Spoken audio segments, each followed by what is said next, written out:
Oi pessoal, tudo bem com vocês? Esse é mais um vídeo da série Atualidade do Pensamento Espírita, no qual hoje nós vamos falar, continuando a nossa trajetória de O Livro dos Espíritos, dos capítulos que falam principalmente no início de O Livro dos Espíritos e também na Lei de Adoração. Vamos ver um trechinho dela para anteciparmos o estudo. Vamos falar primeiramente sobre o panteísmo e depois sobre o politeísmo, assuntos que estão interligados para fecharmos o tema com os atributos de Deus e falarmos um pouco sobre a trajetória do monoteísmo na Terra no próximo vídeo, ok? Então, por hoje, vamos nos ater ao panteísmo e ao politeísmo. Fica aí a grande pergunta: o que é o panteísmo? O que significa panteísmo? Em primeiro lugar, nós temos que ressaltar tanto a sabedoria das perguntas de Kardec, quanto a sabedoria das respostas dos espíritos amigos que compuseram a codificação. Na questão 16 de O Livro dos Espíritos, ficou muito patente, através do pensamento dos amigos espirituais, que não podemos saber tudo que Deus é, mas podemos saber o que Deus não é. E baseado nesse princípio é que nós vamos estudar o panteísmo em suas algumas formas.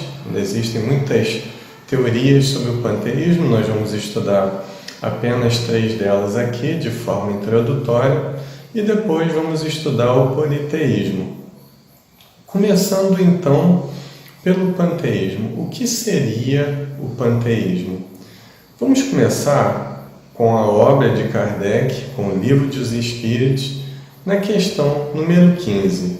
Acompanhemos.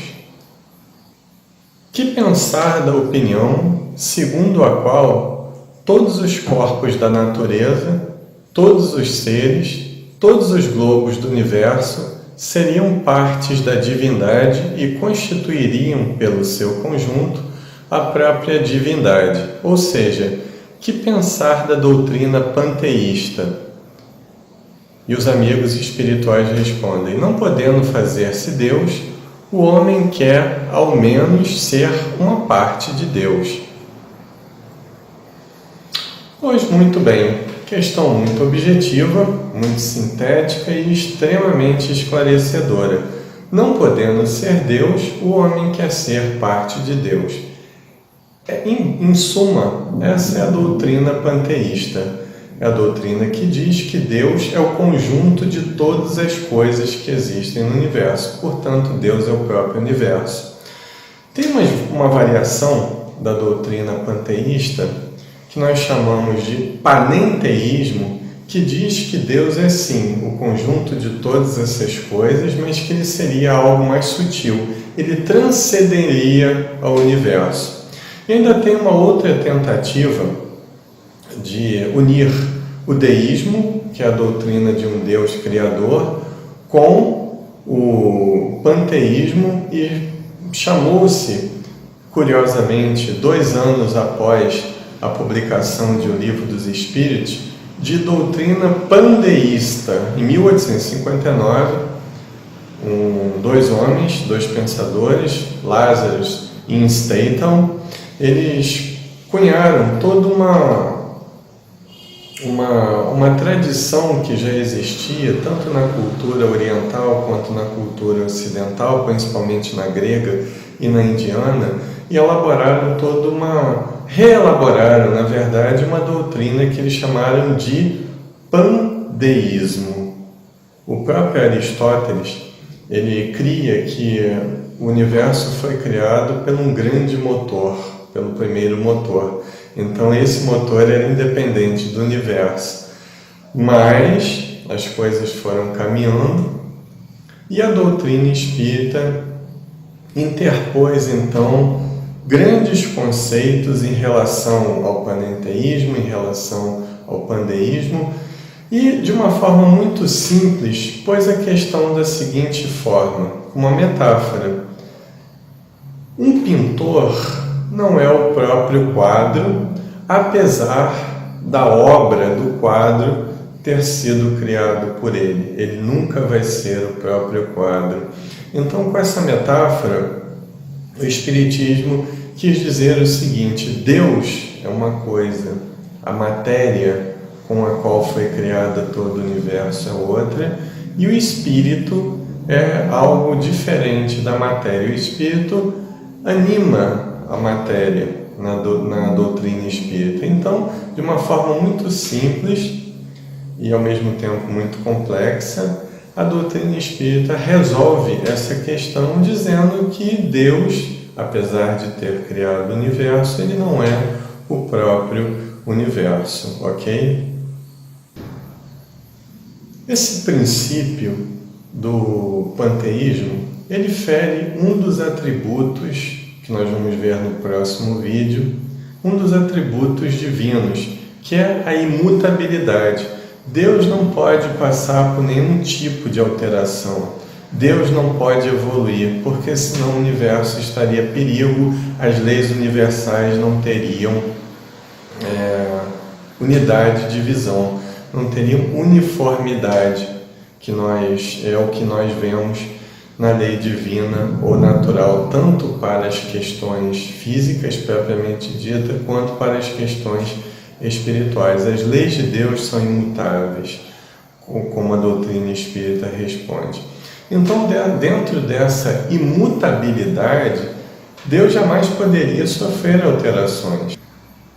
Todavia, o grande espírita, filósofo, pensador chamado José Herculano Pires, no livro O Espírito e o Tempo, que eu ponho aqui agora para vocês verem ao meu lado, ele estabelece no capítulo 2, no item Panteísmo Espírita, curiosa expressão, algumas reflexões a respeito do pensamento espírita. Ele faz algumas reflexões baseadas nas seguintes perguntas. Olha, se Deus é onipresente e está em todos os lugares, como Ele não ser tudo que existe?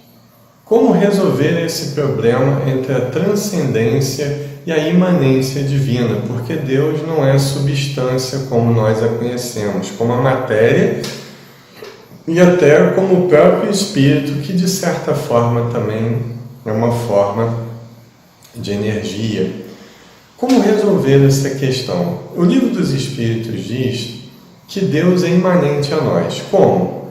Naquela questão que fala que Deus está em nós através da nossa consciência. As leis de Deus estão na nossa consciência. Portanto, Deus é imanente a nós. Correto? Mas isso valeria somente para a consciência de nós como espíritos ou valeria também para toda a natureza? Deus, por exemplo, poderia permear as células do nosso corpo físico sem ser ela? Deus poderia estar dentro de uma pedra, ser a essência disso tudo, sem ser essa pedra propriamente dita? A doutrina espírita afirma que sim, porque Deus, não sendo substância e não estando circunscrito a nenhuma dimensão conhecida por nós, até porque dentre a dimensão material e a dimensão espiritual, a própria física quântica já, através da teoria das cordas, isso ainda não é comprovado, é apenas uma hipótese a ser confirmada ou não no futuro, já admite 11 dimensões no nosso universo material. E quantas dimensões haveriam no universo dito espiritual? Quantas dimensões espirituais haveriam nesse universo como um todo que nós conhecemos? Então são questões que nos intrigam bastante, né? Porque Deus, não estando em nenhuma dessas dimensões, Ele poderia penetrá-las, Ele poderia perpassá-las completamente sem sê-las. Assim como ondas de rádio não se cruzam com outros tipos de onda e etc., apesar, ou melhor, elas se cruzam sim, mas não se confundem. Por que Deus também não poderia estar em tudo sem ser esse todo? Não é verdade? Caminhamos então para a questão do politeísmo. politeísmo, que seria, a grosso modo dizendo, a crença em vários deuses. Na questão 667 ficou muito patente, principalmente nesse estudo que fala sobre o politeísmo na lei de adoração, ficou muito patente que a própria crença da mediunidade, ela contribuiu para que o ser humano elaborasse todo um conjunto de deuses. Ora, desde quando o espírito adquire o seu livre-arbítrio, ou melhor, quando ele é levado à condição de espírito individualizado, melhor dizendo, porque como princípio inteligente ainda não temos uma individualização, mas como espírito temos.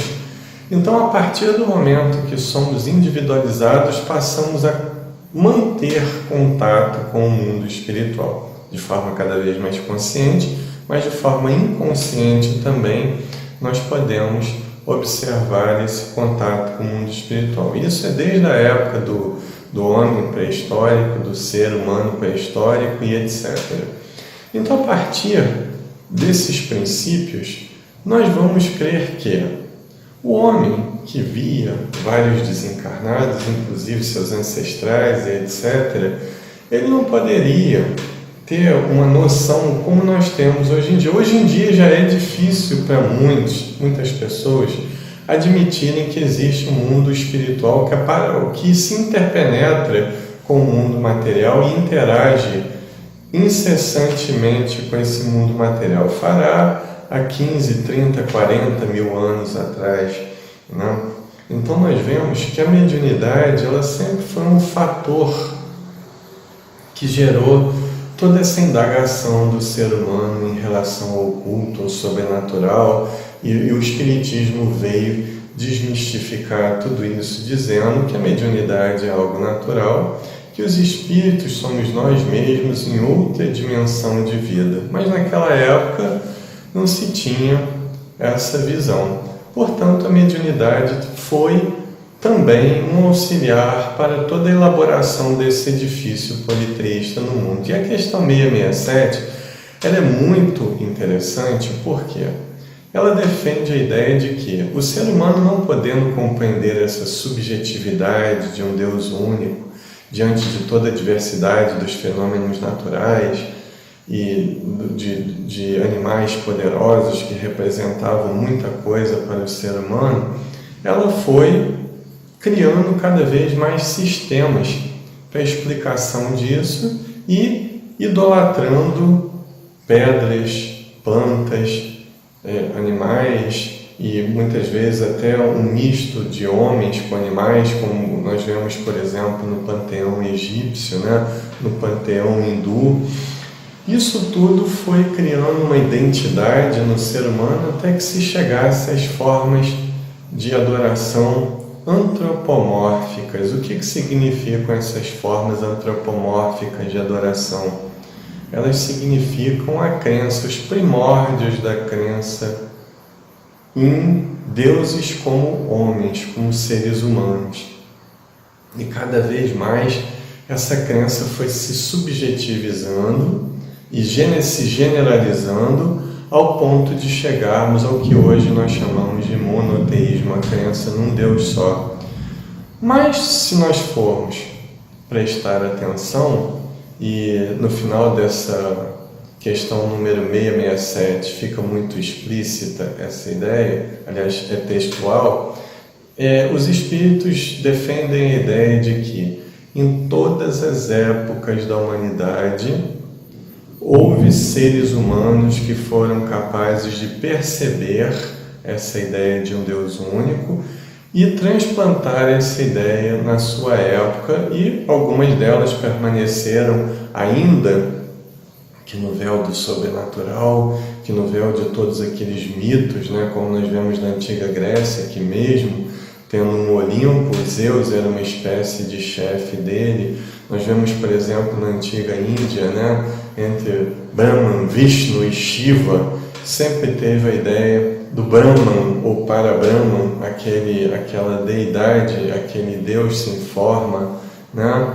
Ou nós vemos nas crenças judaicas do antigo povo de Israel, aquela crença que era um monoteísmo mais voltado para a monolatria, né? Era aquele monoteísmo antropomórfico do Deus que tinha características extremamente humanas ainda. Ele era ciumento, ele era violento, ele preferia o povo de Israel aos outros povos. Nós não podemos criticar essas crenças sem fazer um exercício de hermenêutica, de uma volta ao tempo para estudarmos quais eram os valores, quais eram as condições intelectuais daquelas épocas. E aí veio o Espiritismo e fez uma espécie de update nessas crenças, né? Ele fez uma espécie de síntese disso tudo.